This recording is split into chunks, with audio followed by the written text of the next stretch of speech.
But then everybody's taking it seriously. T-Governor, I mean, it's a biggie.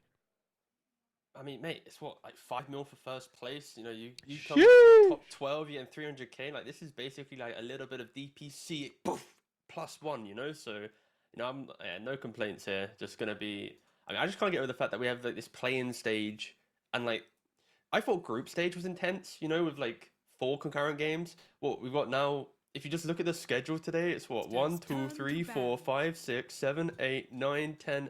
It's 12 best of twos in a row. It's like, it's 6 concurrent streams. Six- What now? Your god is dead. It's so much Dota, but either way, we're already jumping straight into Aster versus Virtus.pro. Of course, everyone knows Hooray. about Aster. They're the team. Sumo jumping onto the roster just before, and then of course now Kaka has jumped in. But for me, my main look here is it has to be Virtus.pro. You know, this is the team that has sat in the shadows of every other team in the region. You know, when you think about Eastern Europe, you're thinking about Bet Boom, Spirit, Nine Pandas. And then when you, after you go past them, this is a team that always gets 4th place. Like, they don't get to the international tournaments because they're just like, we're not good enough to be top 3, but we're there, we're 4th. So you expect this team to be like the TI qualifying team because they've consistently been that best of the rest type deal. But yeah, we now get to see Virtus.pro on an international stage, and we'll see how FNG can captain the lads in this new situation. Yeah, it's gotta be rough, you know. Like no one really knows about this team because they've just been stuck basically over and over again in that 4th place. So they yet to really have a chance to prove themselves on the international stage. So yeah, pressure's on. Hopefully they'll take that pressure and, you know, turn it into something good. You know, turn it into diamonds because that's or how just you make flop. diamonds. No, man, we don't have to be PMA here. They could just flop and not be that good. Yes, they could absolutely just face plant. I'm down to just to see what they're like. You know, I'm not gonna try and, you know, sugarcoat it. I'm here for some realistic Dota, and of course Aster. They are, you know, realistic Dota. I don't know. I'm hyping up. Am I hyping it up? I'm bringing it back down to earth. You're trying to set the storyline, and I'm like, no.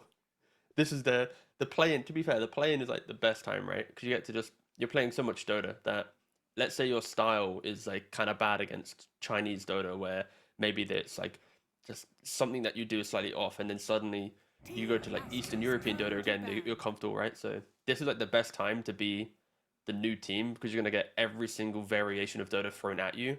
That if you can adapt, then you'll be fine, right? So we'll see if this team actually has the muscle to get out of their region.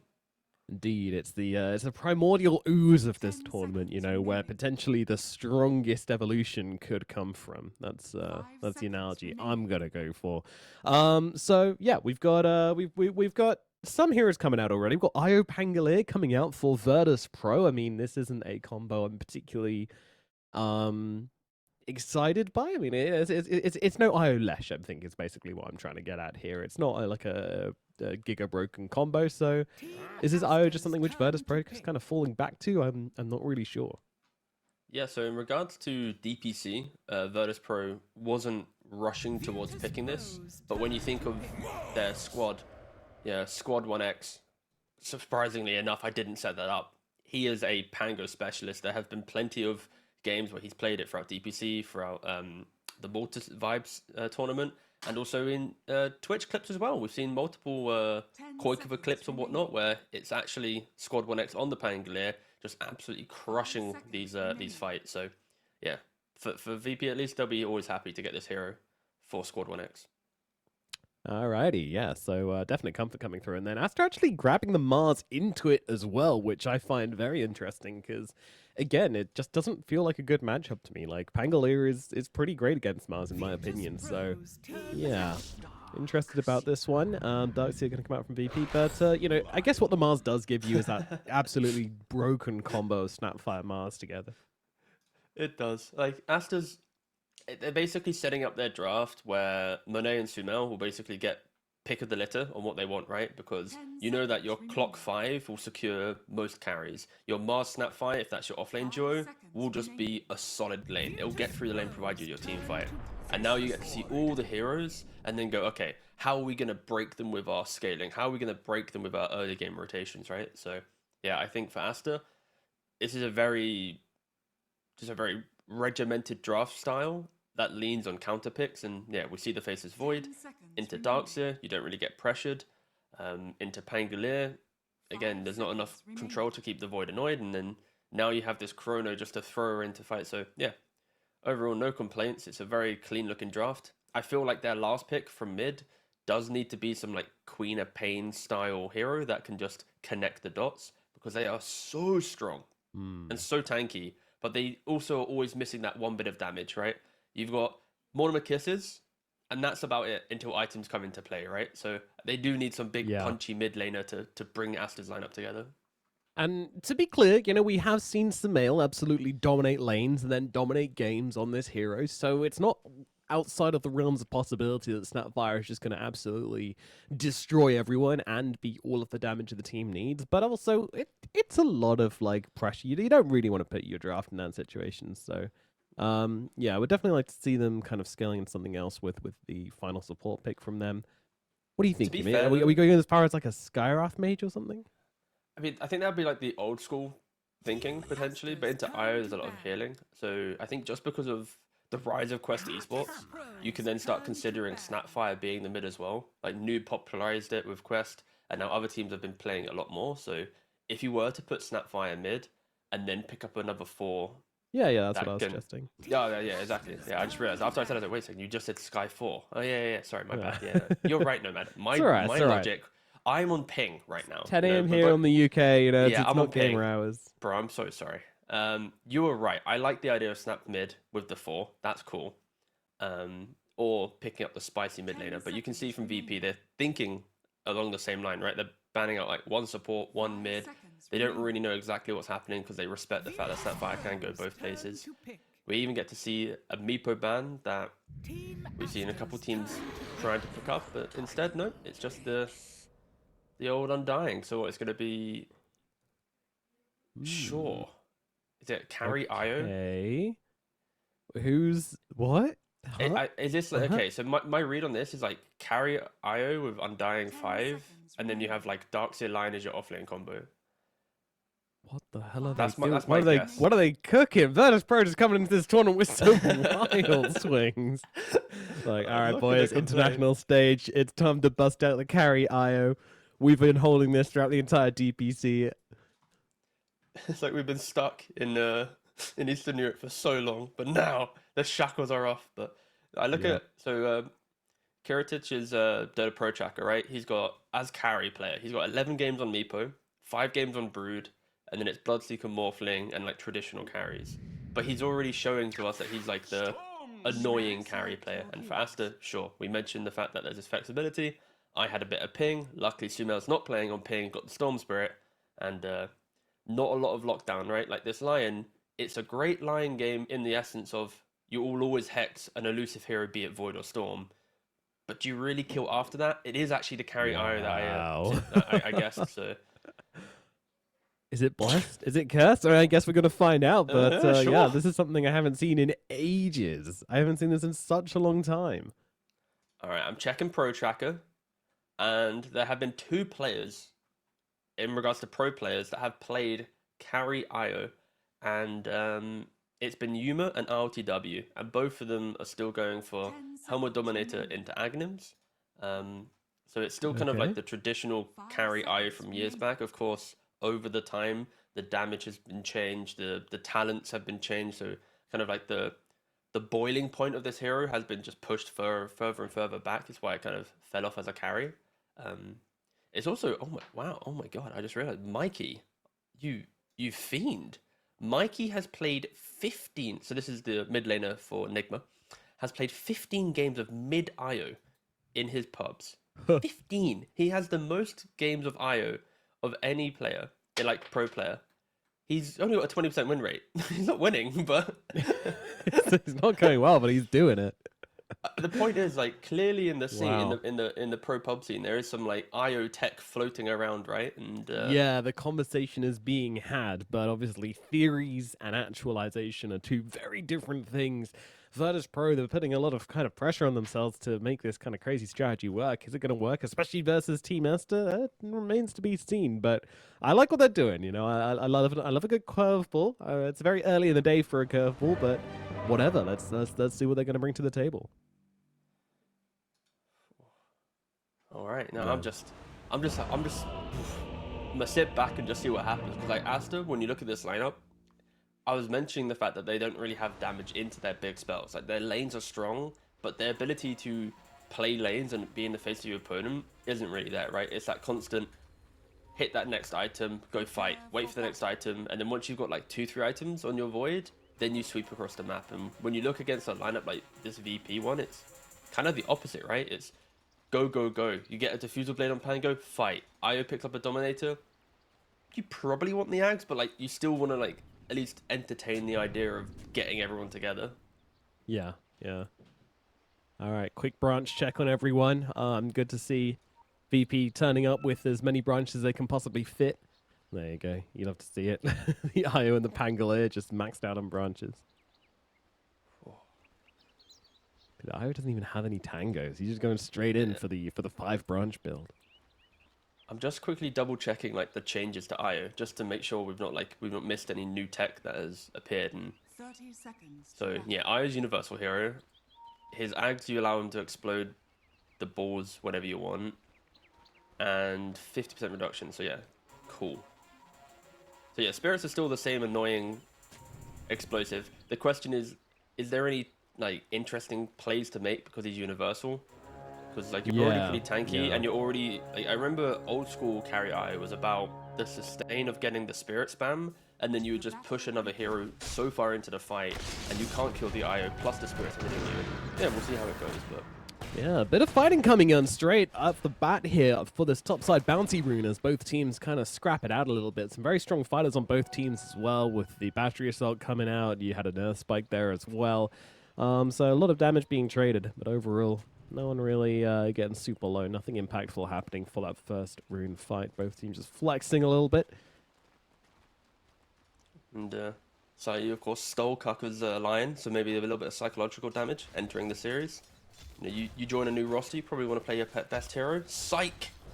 We took it. But laning-wise, this Clockwork, he does so much work against these kind of ranged heroes that want to poke non-stop, because the clock just runs so far in that the ranged hero needs to disengage. And yes, you then get the right clicks off, but it just prevents you from always hitting your carry. So yeah, Clock's quite a nice hero for this. Yep, definitely, definitely. And you don't want to use that one stun you have on the Clockwork, really. It's like, okay, yeah, I get you off me for a bit, but at the same time, the carry's just having a free time pretty much. And yeah. Very, very annoying. Radiant's Ooh, Curry being killed off by Karkar down on the bottom side. FNG unable to micro that one properly, and yeah, Sunfire just being pretty annoying from the side. But I'm very interested in this mid matchup as well. Of course, you know it is Pango Storm. You know it's going to be a bit of a trade, but strange things always happen in Sumail lanes. You know, I don't know if it's Sumail the player or just people, you know, playing against Sumail. They start to get the blood flowing or whatever. But I think Sumo he always just plays for the lane, and then when kills arise, he's ready to capitalize on it, right? Where other players will always be looking to chase for that kill, right? And Top noticed chasing down. Yeah, they got the vacuum here as well, and that will be the first blood coming through for the Darkseer. Very nicely done from Noticed, and so all of a sudden the battery assault didn't feel so good when you've got an Iron Shell chasing you down, as well as 2 guys clicking you in the back of the head. 12 for 2 on the Storm Spirit. Like, he is just, all he's done is just hit creeps, not care, push it out. I'm excited to see how VP actually plays for the runes. Because when you have Undying Lion, like naturally these heroes that you throw a Tombstone down, you have the control of line that you want to kind of make moves on the map, but when you have a Darkseer in one lane and then you have the IO as well, like mainly the IO here, you actually need quite a lot of assistance for him. Like he needs that body to help him survive the lane, right? So maybe VP won't be as explosive on making moves on the map, and because of that, Sumo should have a better time. We'll see how they navigate that one. Yeah, yeah. I mean, we know that Aster are going to start playing around Sumail the moment he says ping or whatever. He however he communicates this team. So I'll say the moment he says go, but yeah, they communicate via pings mostly. So I mean, that was a pretty important thing, right? It's why the roster changed to have Sumo nearly got swashed back to the fountain. That was spicy. That was very close. But no, it's like when they're talking about the changes of like Baboka to Kaka, it's like there was a lot of like posts saying how Baboka was maybe a quieter player who sometimes wouldn't want to communicate as much. Again, I don't really know how Kaka is in game, but if he does have that ability kind of to connect the Chinese side of it to Sumail, maybe he's a kind of the middle ground, maybe talks more, like it is going to be able to bring more light to the team potentially. Again, I don't know if that's the type of player Kaka is, but if he is that kind of in-game vocal player but has that Sumo, I got you, let me help translate some moments, it could actually just bring that team to another level. We'll see. Again, this is the first time we get to see them pre-TI Fighting coming over the bounty runes here as sorry, the water runes, as PQ gets jumped in, and they're actually doing a decent amount of damage to Squad here. Now comes the blood grenade as well, but they don't really have the catch. But Squad was still able to grab himself that water rune, but as was Sumail. So just a trade coming out here, but Squad definitely getting his feathers ruffled a little bit in the process. We'll get the D1, nice. All right. That's the beauty of Clockwork. Yeah. I've done it for a while, but it's time to look at the bottom lane now. We've got this IO. He's actually going for the 1-2 build at the moment, and he's already got himself this Helm of Iron Will. So this guy's yoked. You're not really going to be killing off this IO, I don't think. Yeah, I'm trying to think. So he didn't buy any tangos in this laning phase. That's crazy. Yeah, I mean, does he need them? Like he has an Undying. Not. Yeah, I mean, the Undying didn't go Soul Rip, right? He doesn't need it, but Undying's basically the same as like the Clockwork, just better, right? Like you are the body to soak up all damage, and Mars Snapfire, they kill if you're within proximity, but like you're always kind of a little bit distant. In worst case, you just tether out. So yeah, I can see the greedy aspect of it, and it's paying off. This hero is all about timings. Like if your IO carry doesn't hit the dominate, doesn't hit the Ags timing, now you're like just a scuffed support-esque IO that's existing, right? Like you need to be at the forefront of every item and getting your team to rally behind you. Sure, but he's got Diadem coming out to him already, so he's going to have Helm Diadem. Straight off the bat in the mid lane, though, they do bring down Sumail. Nice rotation in from Sayu there, getting it done. Fortunately, PQ not able to help out in time. That's a big deal. Yeah, nice rotations. I was mentioning how VP would need to be very careful how they make those rotations, but yeah, the fact that I has got so much farm and is so tanky, he can be left alone, which then allows him to make the moves, which shuts down Sumo pre-level 6. So yeah, everything kind of going the way of VP right now. Yeah, now they're moving on to Clockwork as well. Storm jumping on across, though, trying to help out and turning it back around onto Sayu, and they're going to be able to bring him down. I mean, the kill does go to PQ regardless, who then immediately dies to Squad. So, well, it's a trade. Not really super beneficial for either team, but Sumail will be happy for it, for sure. Like, he gets back into the lane, he gets that level 6, and then immediately jumps across and contributes to a kill, so... Yeah, gets a freebie. This game's so hype because it's like in 10 minutes time, VP either has to make the move to win the game, or they're just awkwardly outscaled, you know. And it's like I'm just on the edge of my seat, like, ooh, how are they gonna do it? Like, how are they gonna balance it all? And like, for Aster, they need to get the active runes right, and they need to just get Sumo to make a key move. But FNG, he's so deep by himself. Yeah, look at Kaka immediately just throws down the ward, gets that tombstone. Now they'll run down FNG as well. They just want to make absolutely sure they're taking this guy out. Kill him, kill his tombstone, and send a message. Wisdom rune secured. I mean, fair play. Like when you're an Undying player, you always want to ruffle the feathers of your opponent, right? But Aster brought everyone, just dealt with him so quickly. I mean, it helps, right? Because like Monet top, like we not mentioned him, but nothing's stopping him. Like Darkseer is one of the more passive offlaners in most matchups. Unless you're against some like ranged hero where you can chase them down and bully them a little bit with the vacuum and punishment, but some Void, it's like super chill. Although that said, he's stunned at the moment. He's actually going to get hexed as well. Time Walk is available when he comes out the other side, but they're actually looking for the turnaround here onto Noticed. And yeah, they're going to jump in. They're going to drop the chrono. Monet, he needs a damage, and he doesn't want to come through and finish the job. That is so awkward, but they will get the kill regardless. Really didn't want to die to that ion shell, and he had to like okie dokie in and out for that one. I was like, was it trying to survive, or was he just trying to give it to Sumo instead? Oh, and Sumo gets the DD as well. Yeah, but he could be. He is out of mana, but they don't really have to chase down in these 3 heroes, so use the swashbuckle to get across, so Sumail will be alright. And here we go. Io's got his creep down the bottom side. Yeah, I'm just constantly keeping note on what Io's doing here. Like, he's already got, the Helm of the Dom. Because you're an Io, you just share the move speed. You don't need to buy boots, of course. So he is just going to rush his way to the Aghanims. Yeah, and Aghanims, it allows him to get the spirits up. He can activate when they explode. They constantly respawn, and I expect at that point he'll probably tether the Pangolier in the fight, and then suddenly you get a Rolling Thunder Pango with a tethered Io chasing with you, kind of throwing out all these spells. Of course, Chrono and Arena are going to be key to prevent that. Like, Aster have all the tools to deal with this. They just need to make sure they use them correctly. Lane, looks like PQ's days may be numbered, and that number is looking like 0, though. Didn't quite vacuum him out of the cog, so it's becoming a little bit awkward, but Squad should be able to finish the job. Should be able to. Yeah, Shell's gone now. All right. And there we go. Blimey. Made him work for it. Oh, bottom lane. Yeah, looks like they are going to have him dead to rights here. That's 6 on the Mars, giving him the arena, giving them the lockdown they needed, along with Sumail and Kaka. They'll get the key kill. Now, well, stuns out onto XXS. He'll be falling. Squad's jumping through the mix as well. Tries to go for the kills on Snapfire, but immediately cancelled out. Jumps in for the last second stun. That's going to set Sumail up for another kill here, but now he needs to leave, and I think he's going to be able to do so. But Squad, he's still interested in chasing this one. I mean, Sumail, he doesn't have the most mana in the world. Rolling Shield Crash is going to connect. Stuns out from Sayu as well, draining the mana. He's got no zip available, and Squad will run him down. This Pangolier is taking over the map right now. 4-0 and 2 at the 10-minute mark.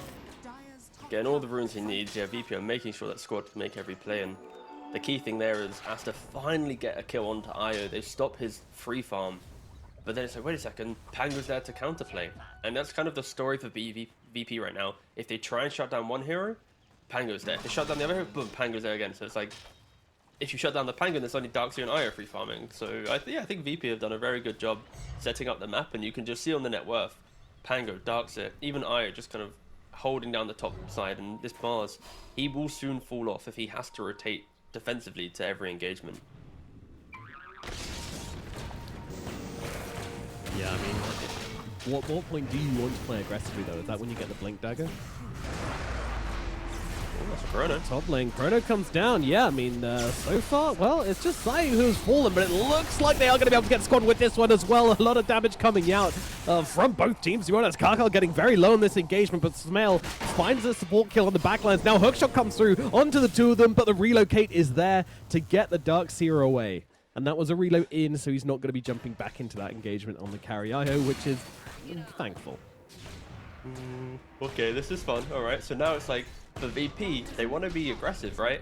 But now it's like, don't forget, guys, you're playing into Faceless Void, right? Snapfire, Clockwork, playing into high ground areas with no vision. They're gonna hit the spells, and like, I love the fact that VP are trying to be aggressive, but on the flip side, it's like Aster, like, it's just be in the correct place, put your spells defensively. You're gonna easily clean them up.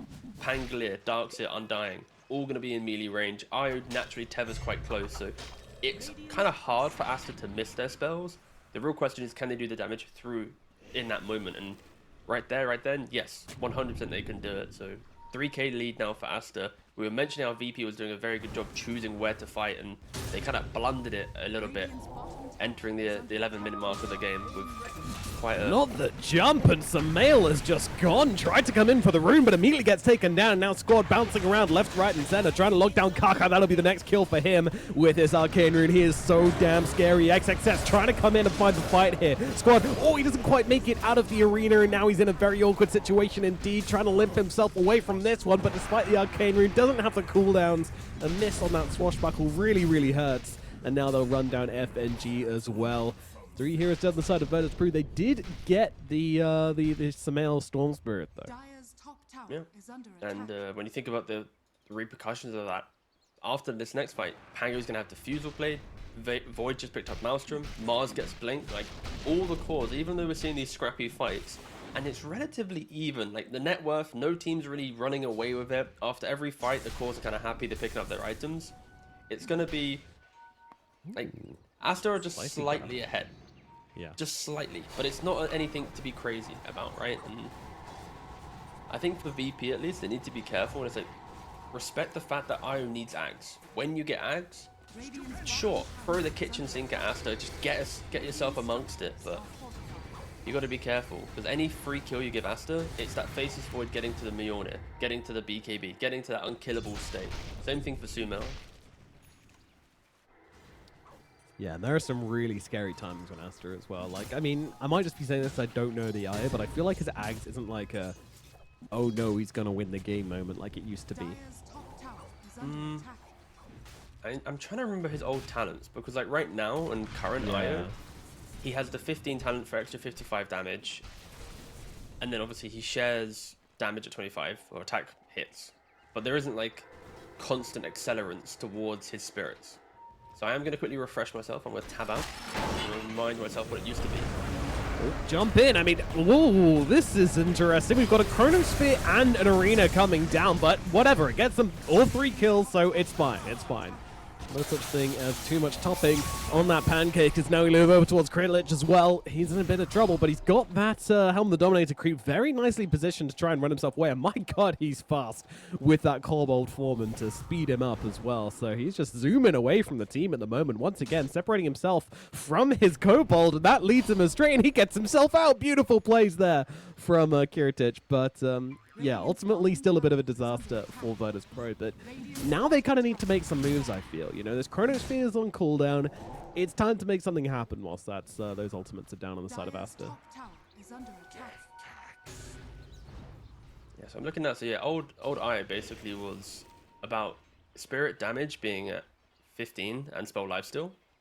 And they were basically juggling between spell lifesteal and then the damage, and if it was like 15 or 20. But now with the shard, having that spell lifesteal and the bonus amp, and the damage returning to the 15, it kind of, I guess, makes sense that it is potentially viable. You just need the player to want to play it and to try it out again, because it's relatively in the position of old school IO to some degree. Again, there's of course slight changes to other things, right? But yeah, again, we'll see. Right now, you might be top of the CS, but you're pretty much bottom of the cores, relatively tied with Pango, so we really get to see the explosive nature of the hero. Yeah, that often and I'm comes glad when you hit VP the are trying to timing. make something happen here. You know, they are smoked up, they are looking in the neighborhood, they're going to find Monet, but Monet's got plenty of time just to back himself away, but Notice can still come in and just steal these creeps, and this is a stacked camp as well, so it's going to feel reasonably good for Virtus.pro to do that. But again, Aster, they're already moving forwards, you know, they're going to have these kisses back again, Arena's already off cooldown, so they're feeling pretty confident they can take a fight. Yeah, no, we haven't really mentioned the Darkseid too much, but I do love the fact that he is just going for the auras. He's not trying to do Aghanims, Blink, or any of this type of stuff. He's really focused on, I want to get my unit forward in the fight, and he's going to go for Crimson Guard after. So there is going to be this timing in about a couple minutes time where you have Crimson Guard and Pipe. The IO just completed the Aghanims as well. This is the moment for VP to really make the statement in the game.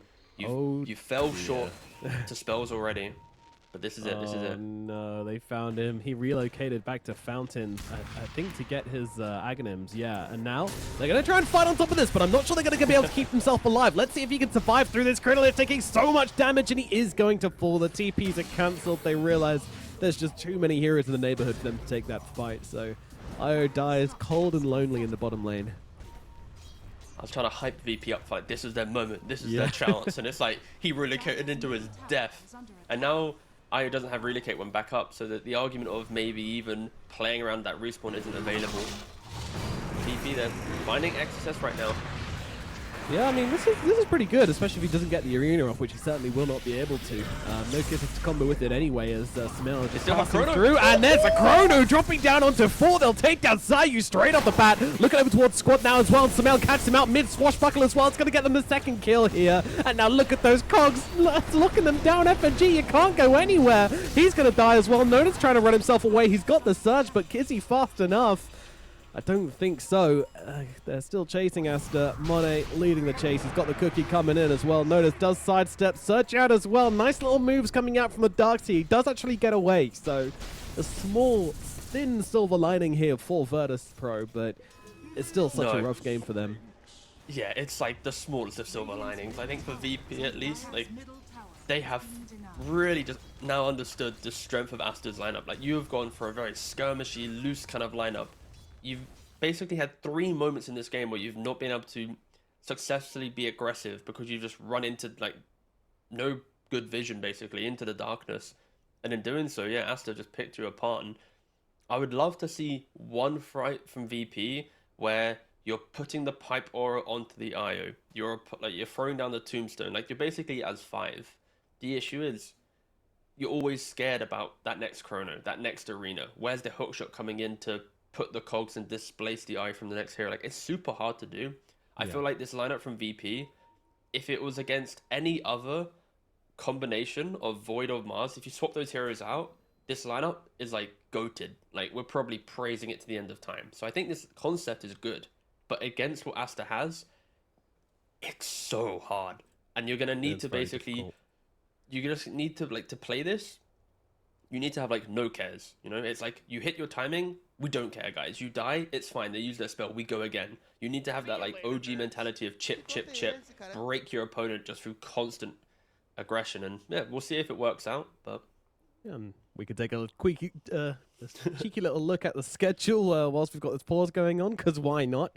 Of course, we've got another Virtus.pro game coming up after this one with Entity, Execration Aster later on, and then Entity Aster later on. But back into the game as we are unpaused, so let's get back into it.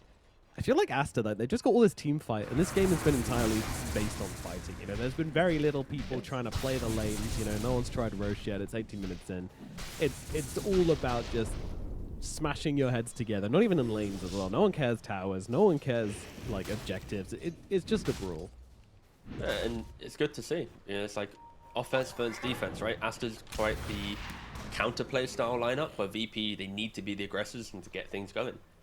And you can see it as well with like the itemization from Aster, right? You've got the blink rush on the Mars. We're not seeing any quirkiness. Sumail going for the Orchid, so if anyone was to jump him, he can then quick Orchid disengage or even go on the aggressive. So yeah, I think Aster just, I mean, they're going themselves now. Look, They have him on vision, right? Like Kiritich is he doesn't know. And now in comes the rocket. It's going to give him a bit of a warning, but with the arena coming down, XXS, they're going to take him down again. Yet another death for the IO. And a look across towards F&G, pick up their little freebie on top of that as well, the cherry on the cake. And yeah, this is rough. 0-3 now on the IO. oh, and another pause as well. Oof. This one's for lag, of course. That's fine. But no, it does feel like for VP at least, they are just struggling with their ability to get the IO into the game. Like, unfortunately, what did you? His scoreline was what, 0-3? Yep. Yeah, it's where's the IO? Like, he's got to do something. Do you want a carry comparison? The IO is 0-3-2, and the Faces Void is 9-0-5. Oh Yeah. yeah, no, yeah. Monet It's is been having such a gay old time. And he's not even been bothering about Chronosphere either. He's just bouncing in all the time. Like, he's like, yeah, Chronosphere, Shmonosphere. I've got an arena. You know, I've always got someone to fight with me.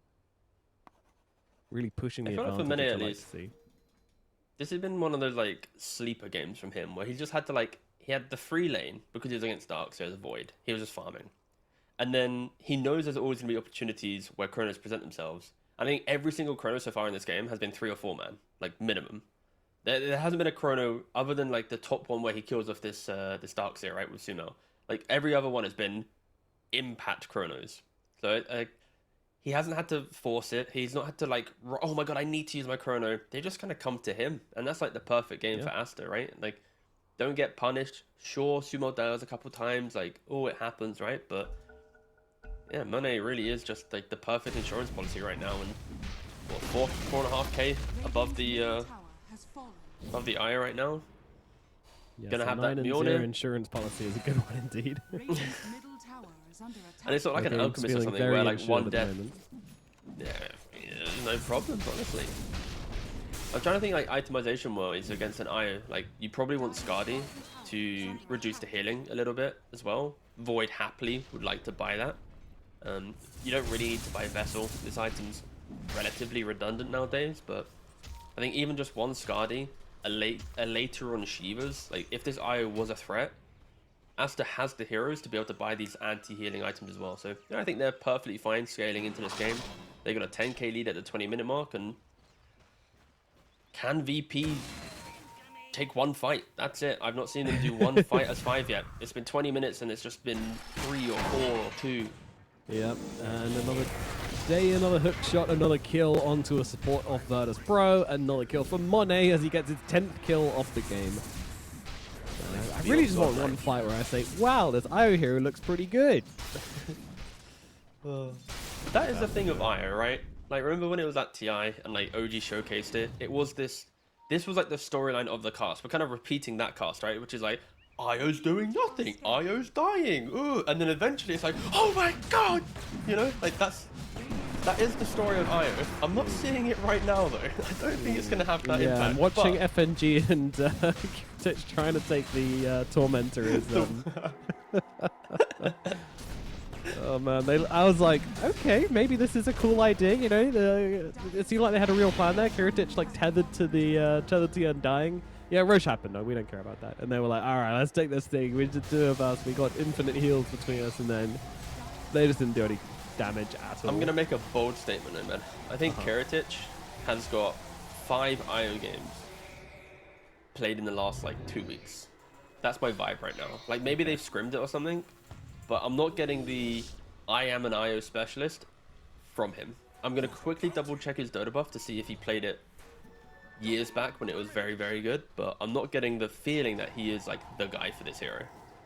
And this is more of like a, let's try it out. We played it once in a pub and a scrim, it was great. This is his first competitive IO game. This is his first competitive IO game, and he's now inside a tombstone. There we go. Yeah. Jesus Christ. How the hell did Monet get that kill? He literally just jumped in to kill him the moment he came out of the tombstone.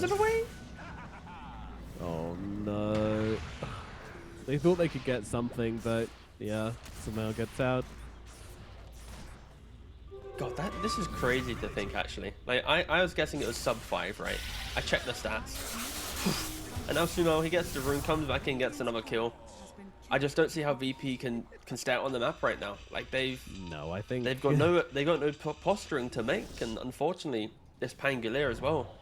He's not scaled at all. He's had Diffusal Blade quite early, but since then he's now only just scrambling his way to the Aghanims, and it's not as if that's going to be too crazy in the fight. So yeah, VP, I think they're going to have to try and play the wider map, start splitting some lanes, and just hope Aster gets a bit too comfortable hitting creeps, but at this level, that's very unlikely.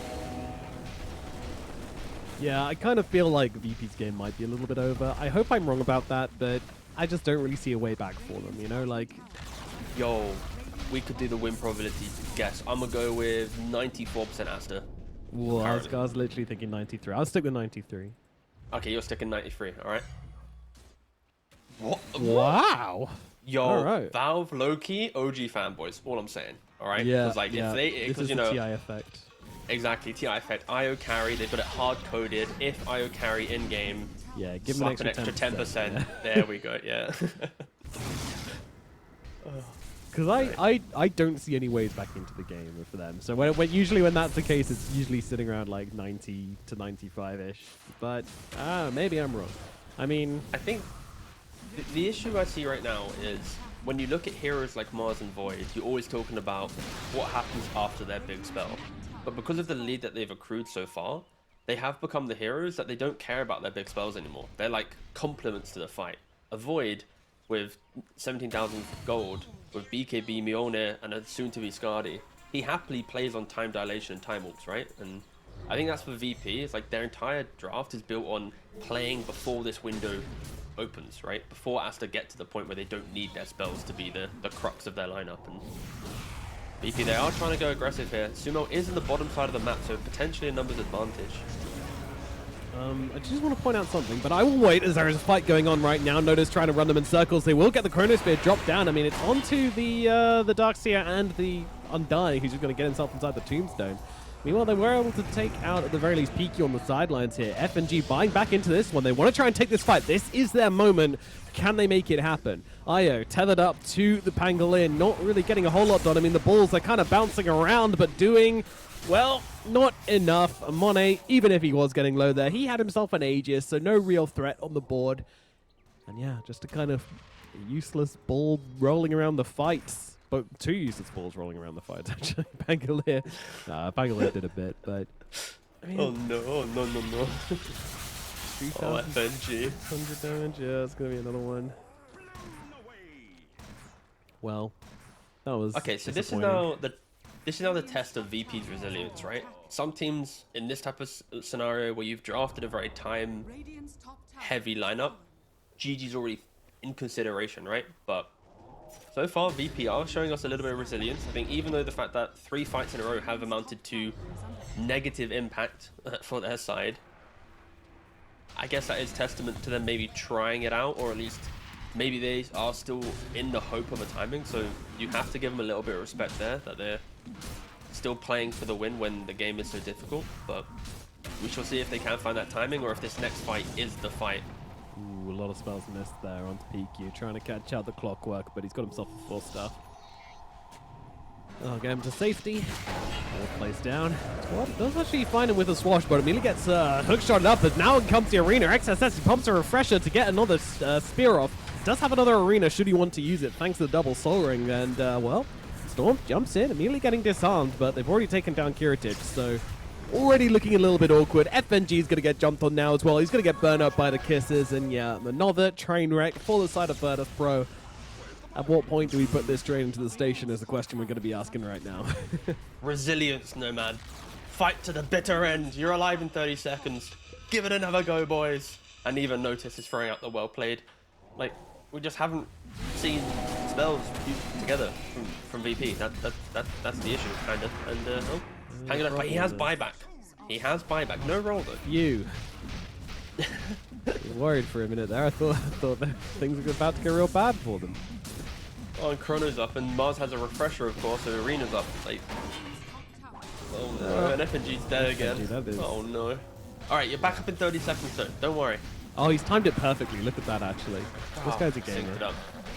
It's actually slightly out of sync, just like VP's so far in this game. True. Oh yeah, the reload plays. I'll never see it coming. Haha! Thought you had me, didn't you? And here comes the arena, catching the both of them. Oh, with the shard as well. That is just tasty. On the sideline, they're actually jumping Sayu as well. So split targeting from the side of Aster with the Chrono coming down onto 2 of them. They're allowed to do this. They'll take down Kiritich once again. Look at towards Noticed as well. The wall, it's probably the most damage we've seen from anything this game. And it's still just not doing enough. Although I say that, they are actually be able to bring down the Mars with these illusions. The Void is his own worst enemy at the moment. They have one of their own, and he's actually doing so much work with it. BKB coming out from Monet.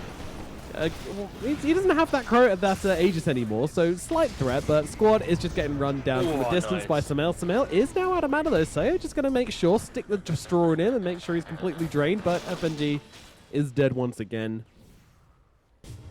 And there it is. The GG comes out, they get their last hurrah, but the GGs have dropped, and yeah. Cute draft from the side of Virtus.pro, bringing some new ideas to the table, but in the NT didn't quite work out. No, and for Aster, they just showcase just disciplined draft and play, right? Like when you look at this foundation that they set themselves, Mars, Clock, Snapfire, the flexibility of Snap to the very end of the draft, and then being able to kind of counterpick your opponent, it just felt like they had such control from the get-go. And then when you look at their play as well, sure, Sumail's dying a couple times just to natural support rotations, but you can just see how calm they are in the game. Monet not over-rotating, he waits for things to occur to then capitalize on it. It allows him to get this 19-0-13 scoreline. Same thing for Sumo. It's like even though he gets a couple deaths, it doesn't matter because he knows when he plays the wider map with how disciplined his team's playing, they're going to get the kills. And if you are going to go up against Aster, you either need to punish that methodical farm and fight that they have installed into them and outpace them, which is kind of what you can see VP was trying to do with the concepts of their heroes. Just the execution wasn't there. The where and why they were playing on the map just didn't feel like they were up to scratch against the major attending team of Aster, who are also not all invited to TI, but kind of favorites for their region. Yeah, for sure as well. And yeah, this just looked like business as usual for this team. They really did just come in hard and didn't really give Virtus.pro any room to breathe. I mean, it was some pretty clinical stuff coming out. 1-14 on FNG, by the way. Tough time for this Undying. And yeah, just absolute clinic from Aster. Like really, hard to see how Game 2 can go differently, but I guess we're going to see a different Virtus.pro in Game 2. I mean, just don't pick Karatic, a hero that he's not played at all in his competitive history. Like, I'm gonna quickly double check. How many years do you think Karatic has been playing competitive Dota? Give me a random guess. It doesn't need to be right or wrong. I'll go 5 years. Yeah, so he's been playing since 2020. Oh, So 3. 3 years. So in 3 years of competitive play, he's never touched IO. In his competitive pubs, he's not played IO in the last 8 days.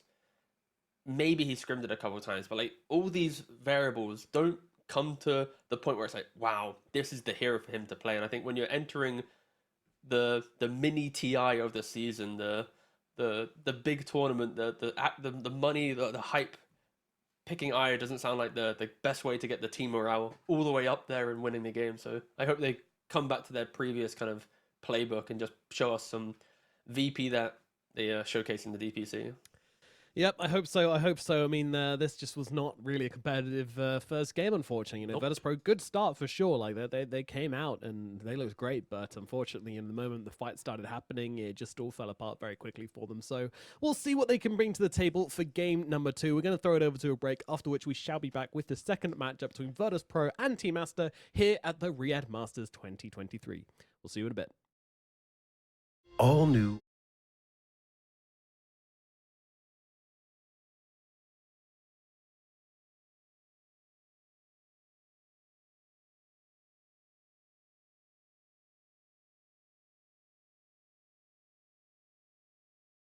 Astonishingly long battery life that just keeps going. The latest flagship chipset brings you exceptional performance. Unleash the power of magic. Honor Magic 5 Pro.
We didn't want to.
Hello and welcome back to the Riyadh Masters. We are now getting into game number 2 of Team Aster versus Virtus.pro, and I'd love to tell you that game number 1 was close and dramatic and full of twists and turns, but to be honest, Aster just smashed them. Aster just came out, showed us why they made up a bracket at Bali, and yeah, thankfully we didn't see the performance they had in the actual playoffs of Bali, but nevertheless, they came out smashing T. Yeah, it was quite a one-sided affair, and I feel like for VP, they're the team that needs to make the changes coming into this next game. Because for Aster, I'll say happy. I loved this drafting style, like going for Snap Mars with a really strong laning 5, and then flexing it to the end and counter picking. Like it was a really nice way to see second pick used. It is punishable, I think, with certain styles of lineup, but this draft and play was super fun to watch, super fun to see, and it just felt like they always had a good chance. Whilst like when you look at VP, the picks just gave you discomfort. And this time around, you bring the big man from Extreme to your roster. You see VP stealing, the audacity to steal the line and lose. You put this hero into first pick, and that's why they were mad, man. That's why they were angry about it. They weren't giving them a chance after they steal the Karkon. The thing is, though, it's like Lion isn't some like GOAT support, right? Like only a few players in the world can make this work.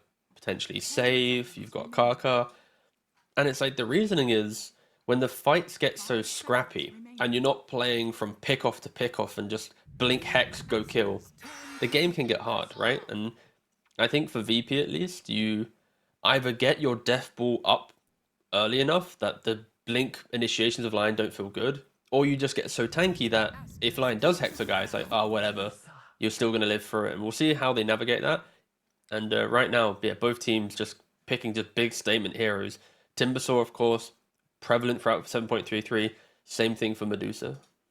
Yeah, these heroes have been defining the meta for a very long time now, so it's no surprise to see them still in that first phase area. Like, sure, they've been tuned down a little bit, but the nerfs were very slight, It was a gentle kind of like pouring a cup of water on the kitchen fire. It's like an oil fire as well, when actually in reality it just gets bigger. Oh, that would make it worse. Like, they haven't gotten worse, yeah, to be clear. No. But like for Medusa at least, it's like, what, she got 2 less base int. Int gain is now slightly less as well. I think the main change for her is simply the split shot damage is 35% now on level 1 rather than 55%. Yeah. So your AoE hits are doing 35% damage, sorry. And you pretty much need to get to what level... if you're level 3 split shot now, it's the same as level 2 split shot before.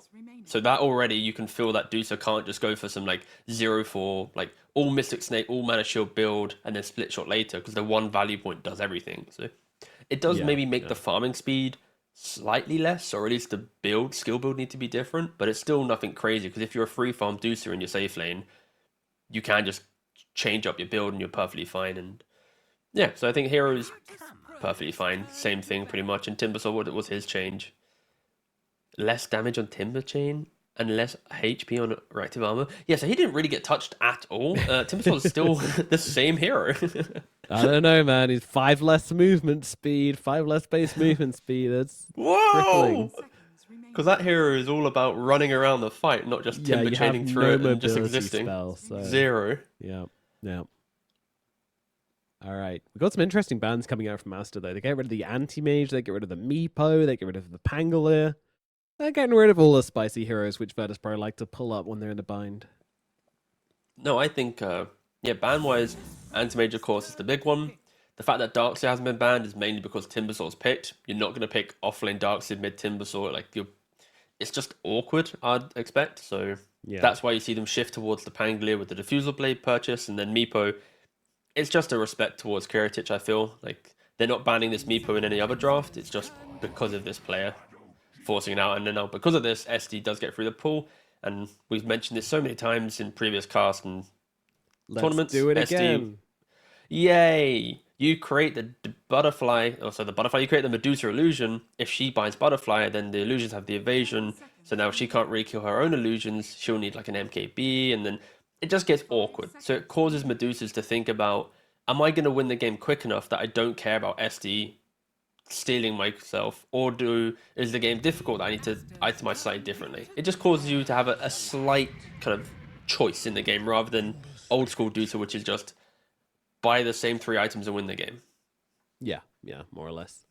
And now Coddlemma is going to come out from the side of Team Aster, so you get that hero which can kind of deal with the Shadow Demon, force him to use his spells defensively, which is really what you want from Aster. It was obviously going to be happening regardless. You've got Samael on the team, but I think Emma's a really good one as well. You can kind of scout into the fog a bit, so if you think the Shadow Demon's hiding in the trees, you can use a Sleight of Fist and clear that suspicion pretty easily. Yeah. Key thing here for Aster is they're basically telling us that they're not going to play the safe lane in like an honest way, because Kaka's playing the Lion, right? So you expect the Lion to go with some big, brute XSS style hero, and now this Medusa plus Kotl, it's going to be Illuminate plus Mystic Snake, Split Shot, get rid of that wave as quick as possible, and just be efficient elsewhere. And it's going to be a very play the lane on distance. And that's where I think Sumo needs to have an incredible game right now, because he's doing everything for the team. Like Lion, Kotl, yeah, they're right, they're there. Medusa has to farm. So I feel like if XSS is on another static hero, all eyes on Sumo, and VP still have the counter pick to do here. If they did want a hard counter pick, that is. Yeah, if they want to lay down the law. Let's see what direction they go in. I mean, all we're really looking for is like a defusal carry at this point, right? For carry, yeah, I think some carry monkey is still pretty good here. Just because of the fact that you play super aggressive. When Timbersaw has his early timings, you're happily using that twin gate, jumping in, springing, going aggressive. I wouldn't want him to buy defusal, but it's more just the style of play that you can present. I think Slark's too volatile, I feel. Like it's too awkward. Like you just get outscaled and it's like, so I probably wouldn't want to see that one.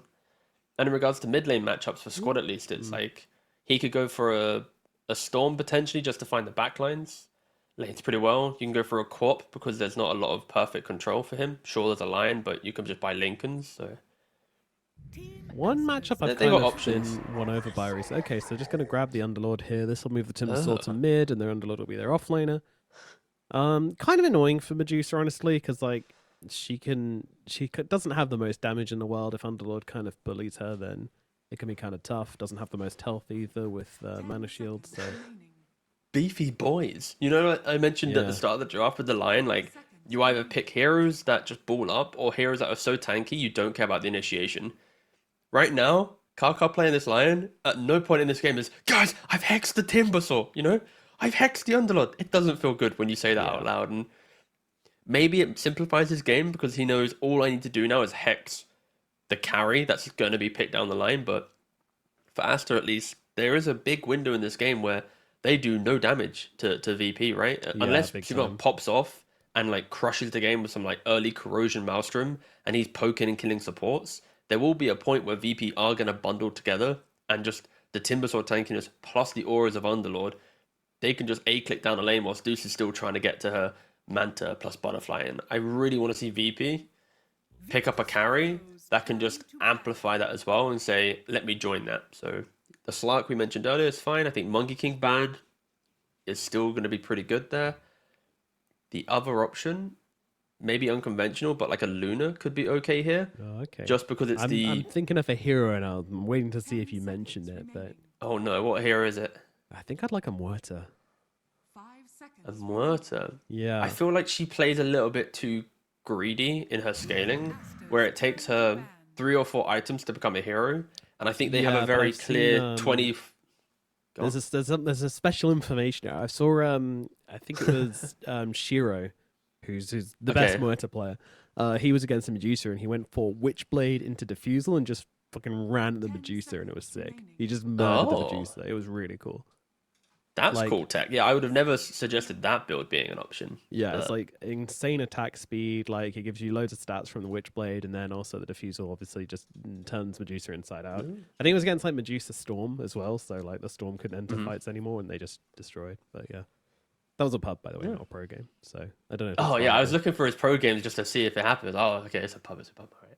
But I just want to see VP pick up a hero that plays on the fact that you are going to naturally own the early game. And like we feel like we mentioned that in the previous game where Aster, they had all the team fight in the world, but if they get picked apart, then they're always chasing the next item. They crushed it, therefore they just own the game. Yeah. In this game, it's different for Aster. They don't have the immense amount of team fight where they can control areas defensively. And it's all about kind of this inevitable XSS pick. What's he going to bring? And right now, it's kind of a difficult pick, I feel, for Aster, because you can't just pick some like casual Beastmaster because you're playing into Underlord and Timbersaw. A Doom would have been nice. That's a good ban. Just some generic delete one hero style hero. You don't want to pick up Tidehunter because you're not really contributing anything, and that's the issue. You need some assistance. I could see maybe like a Brewmaster being okay, just for the fact that you just get rid of one hero, but still it's like not a lot of damage. It's actually a really awkward pick, I feel, for Aster.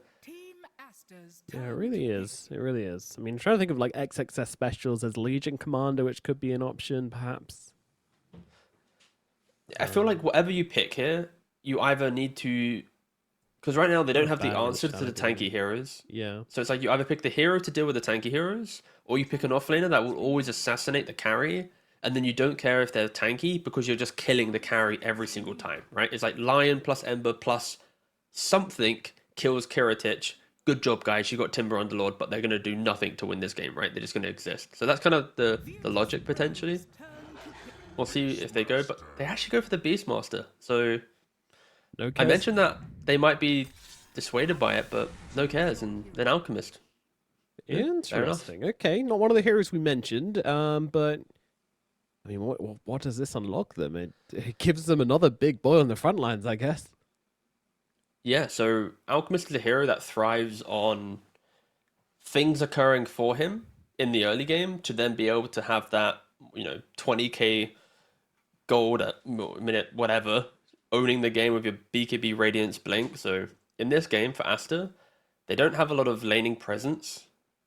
And because of that, Underlord and Timber will naturally dictate a lot of the early moves, like defend your tower or try and get that one quick kill, or at least one attempt of a kill. And it never happens. And when that happens, Alk's farming behind you. So I think VP, this is a much better draft than the previous game.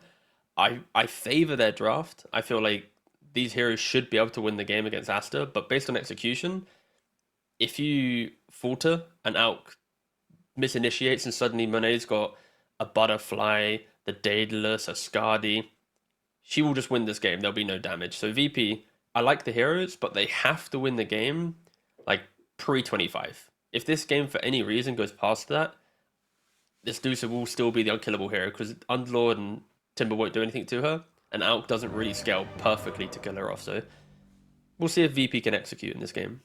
Yeah, again, it feels like they've gone for something slightly off meta, slightly left of field. And in a situation where, I'm not favoring them really on just generally the team versus team matchup, it's pretty wild to see. But at the same time, I guess, I don't know if it shows a lack of confidence because they're not willing to kind of play just like straight down the straight and narrow Dota, or it shows lots of confidence because they're just willing to commit to their own ideas. I think it's the latter, honestly. I think this was one of the better ideas. I mean, we've only seen 2 games, and funny enough, it's best of 2, so we are only going to see 2 games. I kind of forgot that. Part of me was like, yeah, so VP can win this. We go to a game through... No, wait, it's best of 2 group stage. We get a draw. Yeah! 1 point apiece. Either way, VP, this is the draft that they can most likely get a draw. Man, Aster are very ready for this. They've got this Observer Ward already placed down right on top of the bounty. So FNG is going to be the first one seen here, and he is going to be a tempting target for the side of Aster. But look at the discipline here from VP. They get off the disruption, they get themselves back. Dude, that's so bold. Dude, I think like FNG is just presenting himself as like the carry that gets amongst it. Maybe he's like the Eastern European version of Spartan. Like that previous game, I just saw so many like Undying plays where he's just barreling into the middle of everything. And even on this SD, he's the one going up the high ground. He's the one setting the charge. So, yeah. Yeah, it was... Fun fact for the future, if you see FNG, he's probably alone. Just kill him. That's probably what... Yeah, what definitely not one of those saying supports you're like, is he alone? Is he not? Is he... Yeah. Do we get punished for this? No. And Aster are going to start things off with 3 bounty runes. So a great start from them. Nice movements over. Just immediately reading the aggression from VP and spilling across the map. Because they don't really have a phenomenal level 1 on their team either. So this game, it's going to be Smell versus Squad in the middle lane, and it's going to be Timbersaw versus the Ember Spirit. Now, in fairness, I have seen this matchup go kind of badly for the Ember Spirit before. Yeah, so Ember naturally, it's level based. So Ember early on will do good against Timbersaw. I think Timbersaw can lose this matchup if he buys the incorrect items. So I've seen Timbersaws go not boots of travel. Oh my god, that would have been egregious. Just boots. And they don't have any regen. So then like the flame guard spam plus the slight spam, Timber gets shoved out. So I think for Squad at least, he needs to go for the bottle, the stick. Make sure you have regen. But so far, Sumo is punishing the matchup, and this is what you need to do on the Ember Spirit. It's all about Squad time for only this got one. one of those creeps on the tower, and no reason why he didn't get the range creep either. He just straight up mistimed it. Yeah, that's tough. It's why I'm not like I don't mind the flex of it, but I'm not like super excited by it. Makaka on top does go down. He's going to get run down. Kiritich pretty low in response though, but XXS won't be able to do much though. He does have 1 wild axis remaining, but won't be nearly enough damage to secure that kill. Meanwhile in the middle lane, by the way, he actually, Samel took a step under tower and got a Whirling Death and hit by the tower a bunch of times as well. But now he's got the bottle. He might just be able to zone out Squad for a pretty long time here. The Squad got his bottle Squad's got the coming. bottle as well. He does, yeah, so... But this is the way to play it. We'll see. Okay, Sumo goes for the second point in Slight, and I feel like this is the most important lane, because Sumo gets that 1 solo kill. Suddenly he's hitting 6. He's connecting the dots, killing out. Because for him, his game plan is very easy. He doesn't care about this Underlord, right? All he needs to do is win mid, and then gank this Alchemist. Run into the enemy jungle with phase corrosion, slight spam the Alp, stop him farming, right? And it's all down to, can this Timbersaw shut down this Ember in the laning phase? And so far, you flexed it into the lane, and it's not occurring. And FNG does also die in the top lane, so yeah, Aster, a pretty good start right now, based on the fact that you have Sumo doing so well in the mid lane.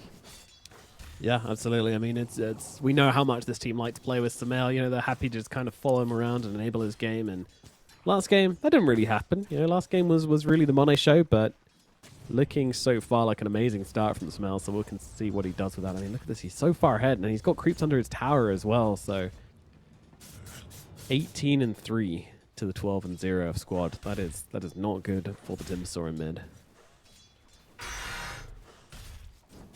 Yeah, I'm just intrigued to see how they kind of break the map from here. I think the saving grace for VP at least is you can leave Underlord alone quite easily. Just suddenly, like, you now have double supports making moves on the map together, and already if you look at top, there's so much kill potential. Disruption, Interconcoction, Shadow Poison.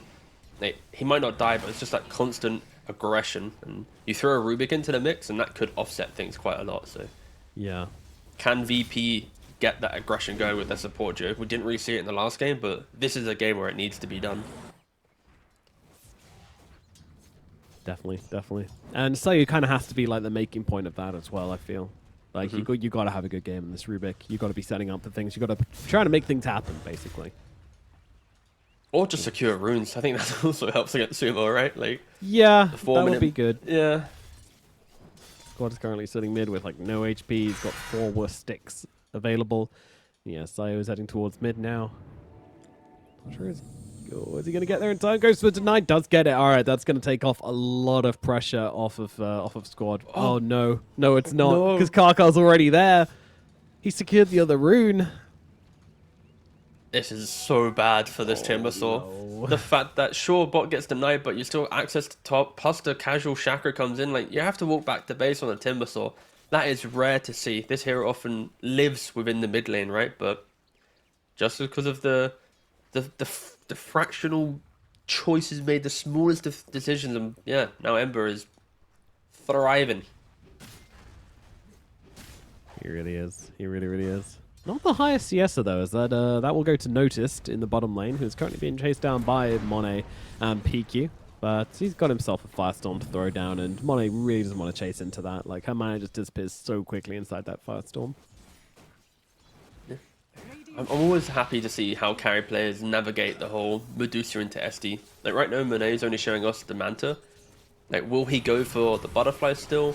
Will he diversify the build?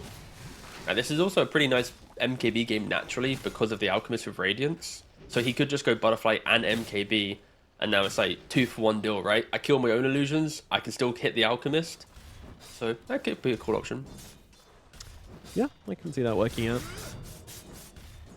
And Squad does even need to lose out too hard from going by. Although I say that now, he's getting burned up once again here. Samel just showing so much aggression onto this Timbersaw. Sayu comes in from the side though. He's got the lift up and the throwback, but I'm just not sure they have enough damage. The Timber Chain, the Welling Death does come through, but the TP's coming out from Aster, and they are going to be able to kill off Sayu. And now at level 6 on towards Samel, so he can just TP back to base and get straight back in with the Remnant.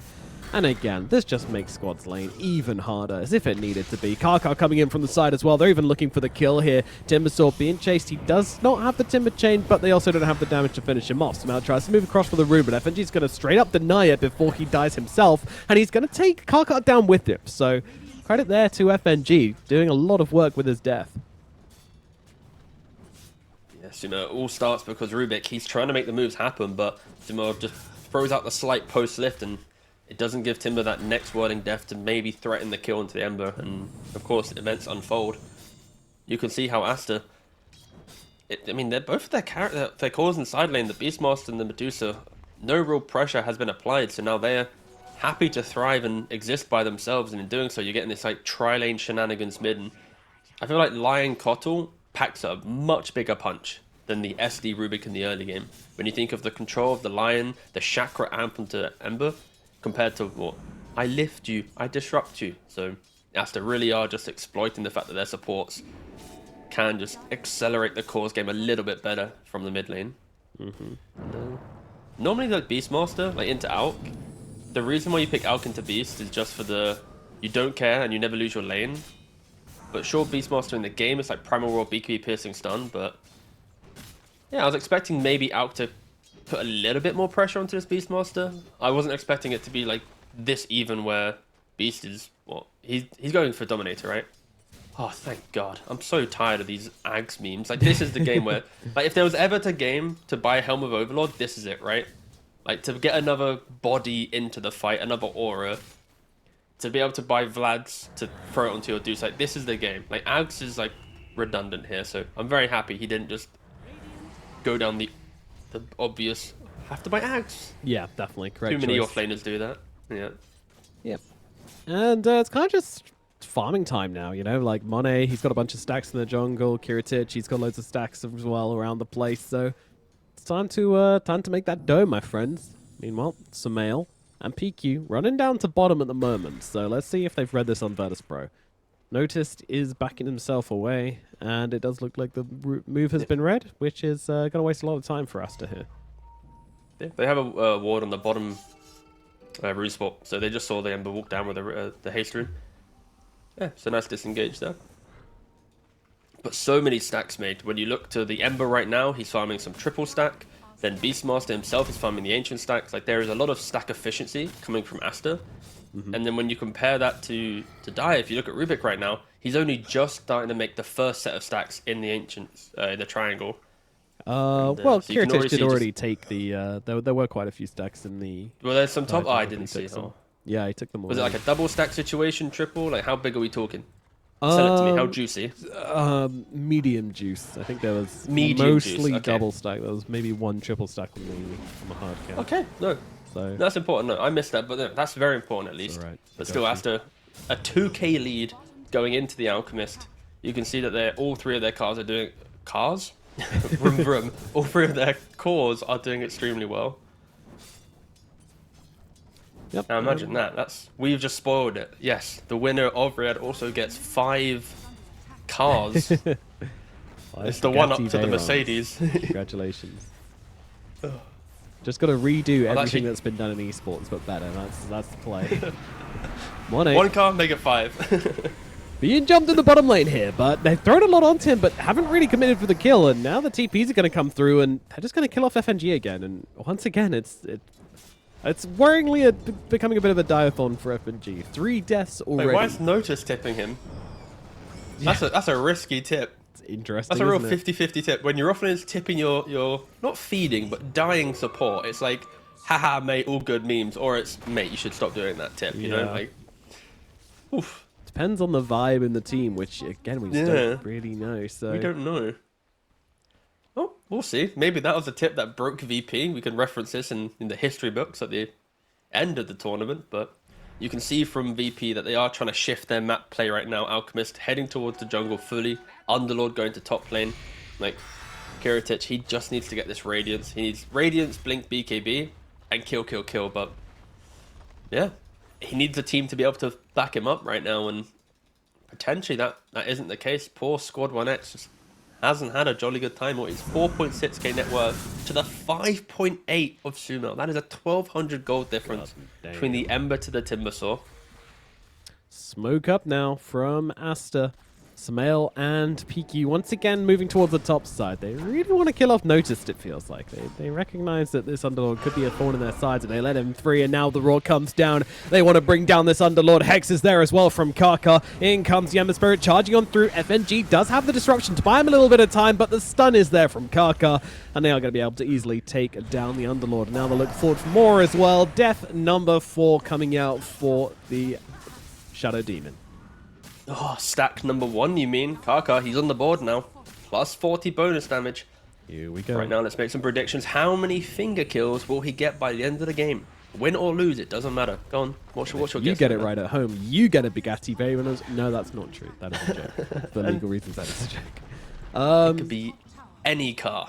I'm going to you go want. for 5 stacks. Paid by Nomad. Yes. Sorry, what was your prediction? 5 or 5, yeah. 5? Okay, I'm gonna go 4 then. Okay. Typical. Yoink. Undercutting. I mean, you undercut my prediction last game by 1. Yeah, that's true. We're gamers. What was can gonna I make say? Oh, The yes. E-stream undercut. Stolen the mana drain. Let's go. That's exactly what we were talking about. We said, so you need some big steals this game. A level 1 mana drain. Samael. He fears nothing at the moment. Kind of just happy to stand his ground. Throws around them backwards, but doesn't jump to it, and just kind of throws out some side of fists and go, yeah, you want to jump me? Jump me. Come on.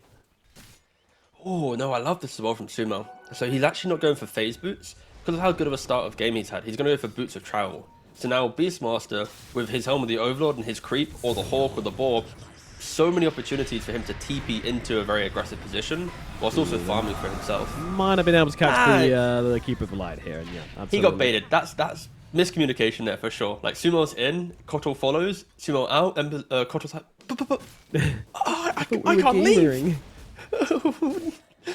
That will be potentially the Western versus Eastern situation in Aster kind of shining through there. The But continental divide. yeah, but I love the fact that Sumo is going for the boots of travel. It'll be really fun to see. And Monet, I was mentioning the options he has as a Medusa into SD and Alchemist, and Butterfly MKB being one option. Instead, going straight for that Skadi. So being able to deal with the tankiness of Alchemist and just become a big body. And I guess, again, it all factors in. Because Ember's having such a great game, dudes that can play for her, I will just exist type timing. You throw a Beastmaster amplification into that as well. You now don't need the damage of Butterfly because you're getting attack speed plus Vlad's aura. Like, yeah, I think Aster's going to hit a really strong timing in the next 8 or so minutes. And for VP, Yeah, I mean, Alp might have a good game, but where's everyone else, you know? Yeah. Where are they? And the Alp's not far enough ahead for me to go like, oh yeah, you know, this is looking great. He's only a little bit further ahead than the Medusa. He's also playing into Stone Gaze, BKB Piercing Stun, Beastmaster Roar, BKB Piercing Stun, Lion, who can just blink hex him if they're initiating the fight so you can't BKB, followed up by additional damage. It isn't the out game where you have that, don't worry guys, we got the BKB, run them over, right? It's the out game with the asterisks, and Yeah. Call me crazy, but I almost would have liked to see the Aghanims for the Timbersaw being built by the Alchemist just to buy himself more space. I mean, it would have been awful, don't get me wrong. It would have been awful because we're playing That against would the have been- Medusa, but I think it would have been better than the BK. I'd really dislike this BKB, I would just say. Like, I think if Timbersaw had crushed mid, had Sanjkaya right now, and the Alk had Radiance, free net worth, and Beast was like going Aghanims, then yes, you do that. But because of how Aster has set the scene for the game, you know there's this like inevitable 20-minute timing that every core needs to be able to play for themselves, right? But I could see a world where that type of gameplay works out beautifully. But in this game, super giga. But I respect the idea, man. I'm not shutting you down. I'm just pausing you for now, if that's if okay. he wants to play solo Dota, that's what you do. You give your Timbersaw the Ags, then you just go and farm for the next 10 minutes, and then you come out with 6 slots. Like, Yeah, again, I'm not going to just play had a the quick game, but look. I'm going to give you this to play the game instead. But meanwhile, Aster are just taking Roshan, and yeah, this is kind of worrying. We're going to have a Medusa with an Aegis now. I'm kind of surprised they gave it to her, but I guess she wants to start turning up to some fights, risk-free, or just take some risky farm. We'll see. No, yeah, you give her the Aegis just to be able to hit the towers, right? Like, just A-click down the lane. Sumo's got the boots of travel, so he's going to be playing super wide on the map elsewhere. That's the other thing we haven't really mentioned too much for VP. What is their pick-off potential? A disruption? A lift? Concoction? Like, these aren't spells that are really going to threaten the Ember Spirit, so he can play extremely greedy. Meanwhile, you have just the end game ball of Beastmaster Duso happily online, so yeah, all the concerns of the potential scaling for Aster, VP has applied 0 punishment now for 16 minutes, and they're hitting their stride once again. I feel like for VP, they pick heroes and drafts that have a little bit of laning punch in them, but they don't punch in lane, they kind of tickle, and then they're just now in the awkward phase once again.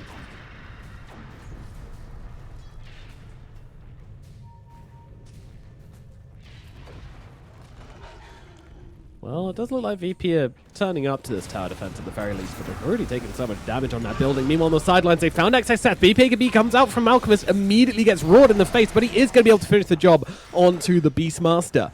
Aster, they are backing themselves away from this fight. They respect VP enough not to try and charge them with 4 heroes, so that will be the end of this engagement, at least for now. Samel's still hanging around the area. He's got run to bounce back to should he come into any difficulties, so not too worried. That is for sure. Yeah, just constant peppering, and this just keeps him in the area as well, right? Like, you don't fully retreat on the side of Aster. You just keep on poking the wave and stuff, and you actually can't go anywhere on at least 2 heroes.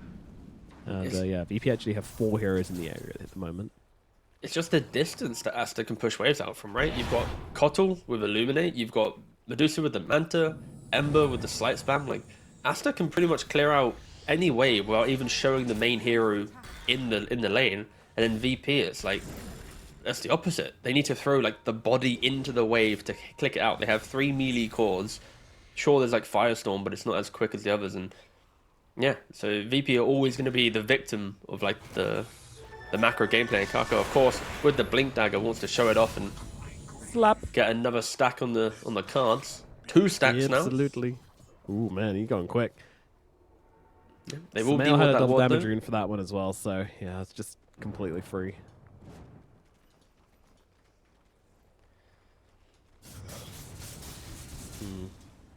Yeah, 18 minutes into this game, and yeah, Medusa's just chilling with her Aegis, you know, not just using it to be on lanes, just using it to smack it tier 2s, take enemy ancients. You know, these farming Aegises can be so damn good if utilized correctly. Like, what are you supposed to do on VP? Just commit to killing a Medusa twice? Yeah, good luck. You're going to have an entire team on you by that point that happens. They're kind of trying to get something. They're bringing FNG. They've even got Alchemist, who's just kind of parked up here as well. But not really achieving anything, unfortunately, right now for them. Again, it's quite difficult because Alk's going to pick up Blink, but he's not the carry that goes, guys, I've locked onto Medusa, let me right-click her down, right? It's, I need to kill off the Beast or the supports, and they're so far defensively positioned that you need someone else to go first, and for VP, it's like, the only hero that can actually get into the fight before Alchemist is Timbersaw. So you kind of need VP to offer up this bait of, look at me, I'm Timbersaw, and they're trying to. They actually found the Kotl. My goodness, all right. Well, the Kotl just gets absolutely minced. More than enough damage on these heroes to take him down. And I mean, I think they're just going to be happy with that. Again, just retreating on VP, holding their ground, and trying to wait out the stages as best they can. And yeah, that's a great way to do it. You can see vision is key though. FNG, he's picked up the gem so early on, and he's just playing so far back. Like he throws out a poison. All right, no ward. He sees the hawk, kills it quickly, runs away. Like they have all in to survive this timing. He needs to escape. Nice BKB coming out from Kiritich there as he turns around, tries to bring down Kaka. The roar is out onto him though. Squad jumping over the sidelines, misses the timber chamber. They've already lost their support. And right now, nobody is down the side of VP. Squad going to jump in, try and bring down the Beastmaster. He's going to be the next target, and they've dragged him back. So Kiritich doesn't even have to look at the Medusa whilst he gets that kill. And that is going to be another one brought down from them. The FNG does kind of just die on the sidelines to the creeps, into the overwhelming creep as Notice taking some heavy hits in the middle here. Can't really fight up into Monet despite having that aura. And Monet's just going to be able to run him down with that Skadi. Oh, the fireball. Beastmaster, of course, he died, but his Black Dragon didn't die, so he was throwing a couple fireballs here and there, and yeah, helped kill off the Underlord. It's quite an awkward one for Aster, right? It's like, as well. It at least showcases how tanky VP are, because even when Deuce is in the middle of the fight doing, you know, what, 2600 damage, it takes quite a long time to even kill off a single hero. So for VP at least, it's like, guys, if we just get to like one more item, maybe we can try and do something. But I still want to see VP set the pace of a fight somehow. Again, it's so hard in their draft and their position, but if they're able to at least kind of that was the best fight we've seen so far, right? Like from either game. in the series. But the reason why is because they played on the timings quite nicely, right? It's the Beastmaster rules. So first of all, Lion just jumped in very quickly by himself, right? Beastmaster then has to roar, the Alchemist, and then the rest of the fight is just contain them in the triangle and poke and prod and then wait for them to at least overstep a little bit, right? But they still don't have any damage. Like, yes, they can survive and they can prolong, but there was no threat to Deuce that entire time, right? Yeah. And that's the main question for VP. It's like, even if you can survive the initial jump and poke them, where's the X factor in your lineup to start converting on that type of play? Yeah, they need to follow up these fights, and yeah, it's difficult. We've seen some nice stuff coming out so far, but ultimately, like the main players, Ember Spirit and Medusa, Monet and Samael, they're completely untouched. Like, they haven't died yet in this game, and that needs to change if VP wants to stand any chance of turning this one around. Yeah, the big thing for me as well for Aster, they've got the Skadi now onto Monet, going for the MKB, and Sumo's looking for the Shivas. So they're going to have the double HP reduction items against 3 big, tanky healing cores on VP. So the Aster itemization. Here we go, Blinking and Hex does manage to get off the Lotus though, so this is going to buy him a little bit of time. In fact, Squad even looking for the kill onto Kaka, but he's getting taken down pretty quick. But Notice comes on across here. He's got down that route as well, just to keep Samael locked down, doing a lot of damage to this Ember Spirit in the process. Kaka and Samael just trying to back themselves away. They don't really have to catch on the side of VP to keep on chasing this one, so looks like that is going to be that. But again, just didn't quite work out for Aster. They make an aggressive movement and they come away empty-handed. Oh, they got to be careful, Aster. Like, sure, you've been kind of the leader this entire game, but if you play without your Medusa, VP are tanky. Like, we have mentioned this so many times, but yeah, I think VP, like, guys, this is how we win now. We need to somehow get Medusa to be on the other side of the map, and then we're good to go. Easy, man. It's not an easy one. Just ignore the Medusa. Yeah, just hope she's not there, but keep her light. Getting the recall now with the shard, everything I just mentioned is out the window, right? Because let's say there is an engagement where Aster are 4-on-1, Medusa's elsewhere. You recall her in, she's always going to be in the middle of the fight, ready to split shot, Skadi proc. That sounds like a cool split shot, Skadi proc. Skadi shot, yeah. Yeah, that sounds very good. So, VP now with a bit of confidence, starting to put some pressure on this bottom tier 1 tower. The first tier 1 tower of the game for them, by the way. They haven't not taken any. Yeah, I didn't want to bring that up, but I did.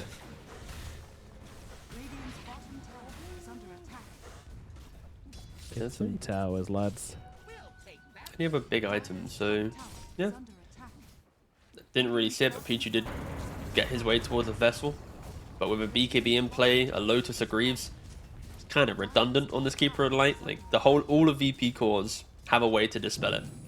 And it's why you see Vessel kind of being quite a awkward item nowadays. Like unless you buy it pre-15, like super early, and just set the pace of the game, there's so many ways to get rid of it. And maybe there'll be like a Vessel Plus in 7.34 when it is like undispellable or something, but Super Vessel.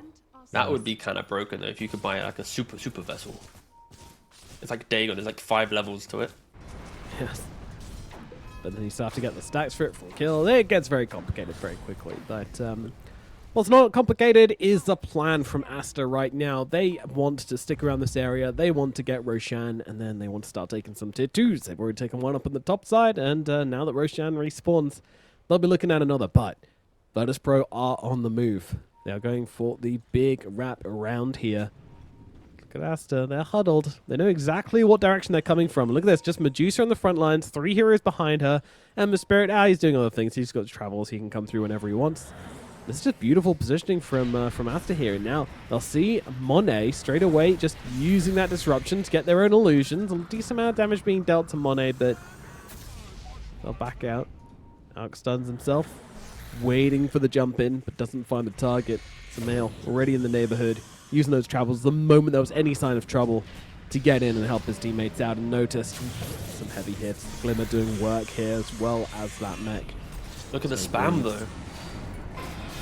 Yeah, they can't win slow fights, and FNG's the one that's going to be taken down. Samael looking over towards Nodus as well. Nodus is trying to get himself out with the Fiend's Gate. Not going to make it, though, as the Maelstrom proc does come through. Roar out onto Kiritich as well. He's going to be the next target. Samael brings him down as well. This Hemisphere just jumping around the fight, doing whatever the hell he wants. Rubik might be able to make his way out of this one. He has got himself a Blink Dagger and the Shard, so very, very mobile, but my goodness, Samael just chasing him so damn hard, but that's going to be that. Now, Aster, they are going to jump into the pit, and they're going to take themselves an Aegis.